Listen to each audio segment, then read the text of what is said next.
President Trump says he hopes China can help end the Russia-Ukraine war ahead of his meeting with Xi Jinping this week. But Trump also says he is assessing the Russian threat after President Vladimir Putin and his top general claim they successfully tested a nuclear-powered cruise missile. They're not playing games with us. We're not playing games with them either. We test missiles all the time, and I don't think it's an appropriate thing for Putin to be saying either, by the way. You ought to get the war ended. A war that should have taken 1 week is now in its soon 4th year. That's what you ought to do instead of testing missiles. Former CIA station chief Dan Hoffman joins us now. Dan, how big of a deal is this, and what impact will it have? Okay, so Putin just dropped an absolute atomic bomb on Trump, and the White House is in full panic mode right now. We're talking about a level of international humiliation that could fundamentally reshape Trump's entire second term before it even gets off the ground. This isn't some diplomatic disagreement or policy difference.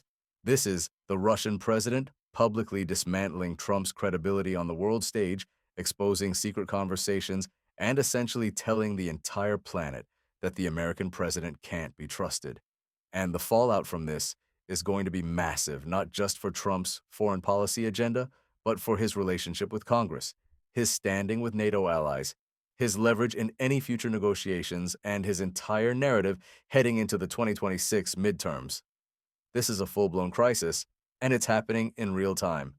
Now, before we get into exactly what Putin said and why this is so catastrophic for Trump, let's talk about something important. You can't really trust mainstream media anymore. They're either spinning this story to protect their corporate interests, or they're missing the bigger picture entirely. That's why we built this channel, to bring you real stories, real context, and no corporate spin.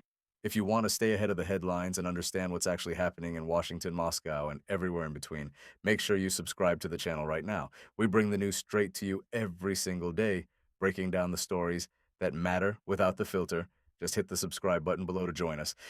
And if you want to support this work and be part of a community that truly cares about the truth, this is your moment. Subscribe, drop a comment with your thoughts on what Putin just did, and let's build this thing together. All right, let's get back to the video. Here's what happened. During a press conference in Moscow that was broadcast live to the entire world, Vladimir Putin stood at a podium and systematically dismantled Trump's entire approach to Ukraine, NATO, and European security. But it wasn't just criticism. Putin revealed details of private conversations he claims to have had with Trump and his advisors, conversations that were supposed to be confidential diplomatic exchanges.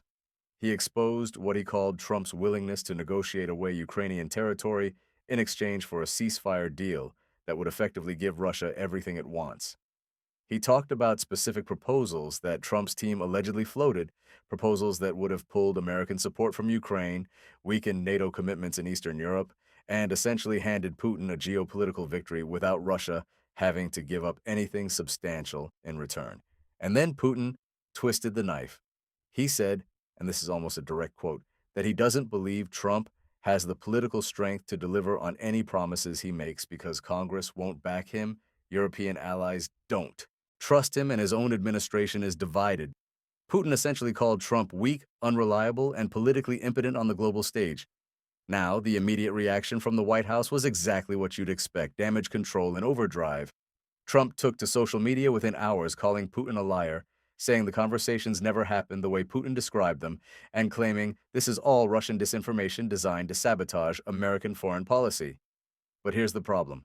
Multiple European officials, speaking on background to reporters, have confirmed that they were briefed on similar proposals coming from Trump's team. Ukrainian President Zelensky's office released a statement that was carefully worded but unmistakably pointed, saying that Ukraine's sovereignty is not negotiable and that any peace deal must involve Ukrainian leadership, not backroom deals between Washington and Moscow. NATO Secretary General issued a statement reaffirming the alliance's commitment to Ukraine and noting that any changes to NATO policy require consensus among all member states, not unilateral decisions by any single country. In other words, Trump's own allies are subtly confirming that Putin isn't entirely making this up. And it gets worse. Republican senators who are typically loyal to Trump are now in full meltdown mode. Several of them have gone on record saying they need to see transcripts of any conversations between Trump's team and Russian officials. Lindsey Graham, who's usually one of Trump's most reliable defenders, told reporters that if Putin's claims are even partially true, it would represent a fundamental betrayal of American commitments to Ukraine and NATO.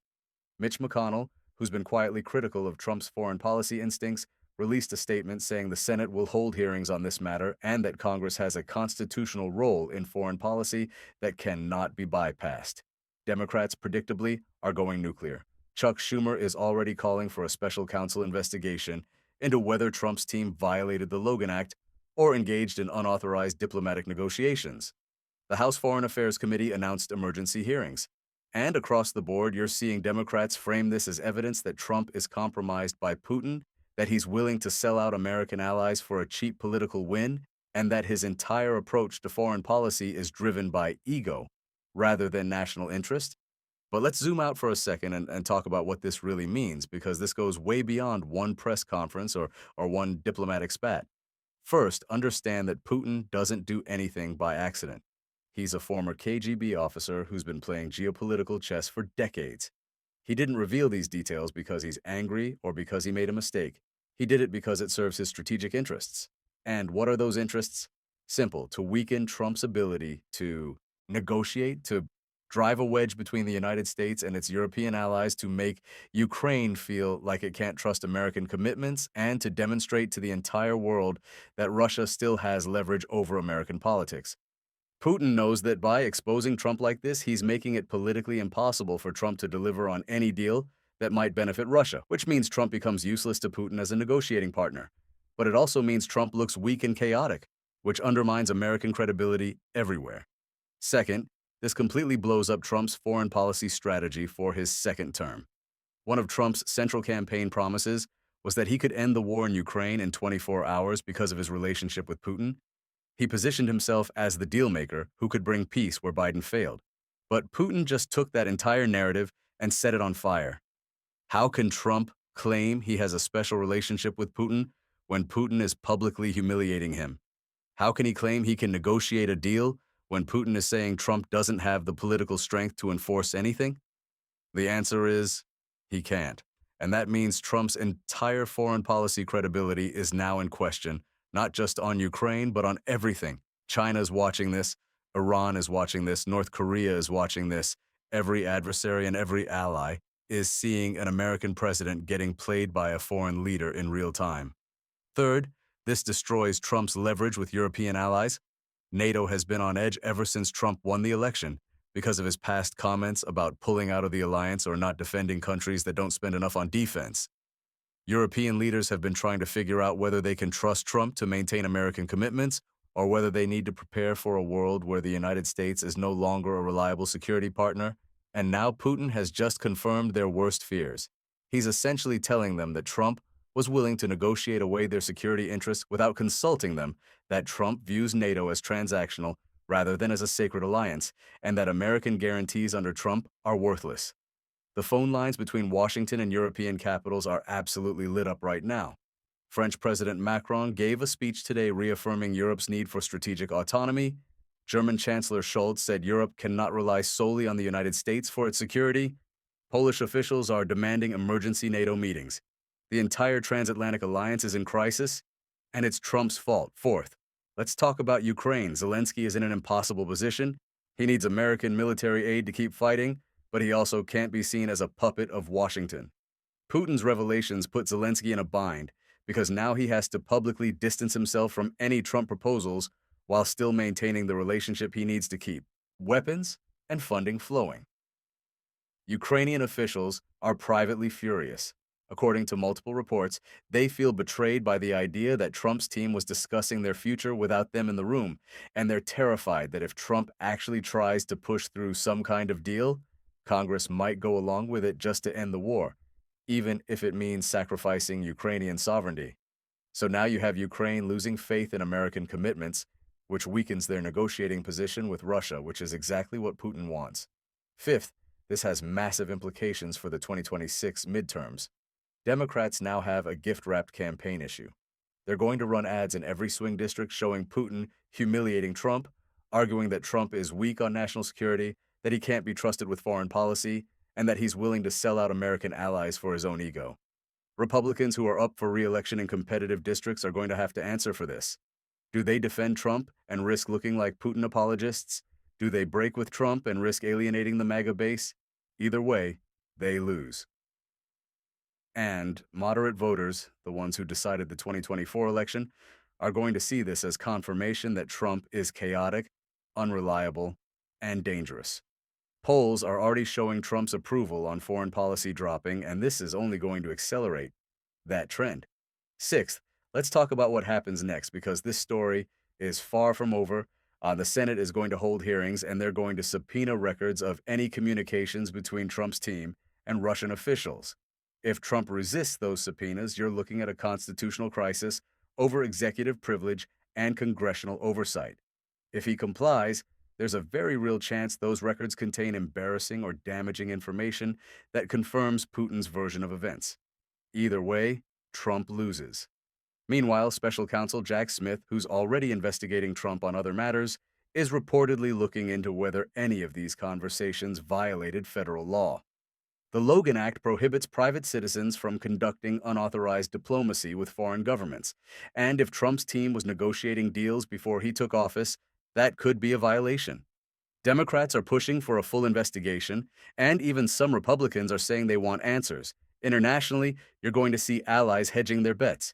European countries are going to accelerate their plans for strategic autonomy, which means building up their own military capabilities and reducing reliance on American security guarantees. That's good for European defense contractors, but bad for American influence. Ukraine is going to start looking for alternative security partnerships, possibly with Britain, France, and Poland directly, cutting Washington out of the loop. And adversaries like China and Iran are going to test Trump's resolve, knowing that he's politically weakened and that his threats carry less weight. Markets are already reacting to this uncertainty. Defense stocks are up because everyone expects increased military spending in Europe, but broader indices are down because investors hate geopolitical chaos and unpredictability. The dollar weakened slightly against the euro as traders bet on declining American influence. Oil prices ticked up on fears that instability in Ukraine could disrupt energy supplies. And here's the thing that nobody in the White House wants to talk about. This could get even worse. If Putin decides to escalate further, he could release actual recordings or transcripts of conversations with Trump's team. He could provide more details about specific proposals. He could name names of American officials who were involved. Every time Putin does this, it's another news cycle of Trump on defense, another round of hearings, another hit to his credibility. Putin has Trump exactly where he wants him. Publicly humiliated, politically weakened, and unable to retaliate without making things worse. If Trump condemns Putin too harshly, he looks like he's admitting the revelations are true. If he stays silent, he looks weak. If he tries to cut a deal to make this go away, he looks desperate. There's no good option. So here's the bottom line. Putin just handed Trump one of the most brutal diplomatic defeats any American president has suffered in modern history. He exposed Trump as weak, unreliable, and willing to negotiate away American commitments for a quick political win. He drove a wedge between the United States and its European allies at the exact moment when unity is most critical. He undermined Trump's entire foreign policy agenda before it could even get started. And he demonstrated to the entire world that Russia still has leverage over American politics and that Trump can be played. The fallout from this is going to define Trump's second term. It's going to dominate the 2026 midterms. It's going to reshape the transatlantic alliance, and it's going to embolden every adversary who thinks they can exploit American weakness. This isn't just a bad news cycle. This is a fundamental crisis of American credibility and presidential authority. Keep your eyes on this story because it's only going to get bigger. Watch how Congress responds, watch how allies adjust their strategies, and watch how Trump tries to recover from what might be the most humiliating moment of his political career. This could define the next decade of American foreign policy, and right now, it's not looking good.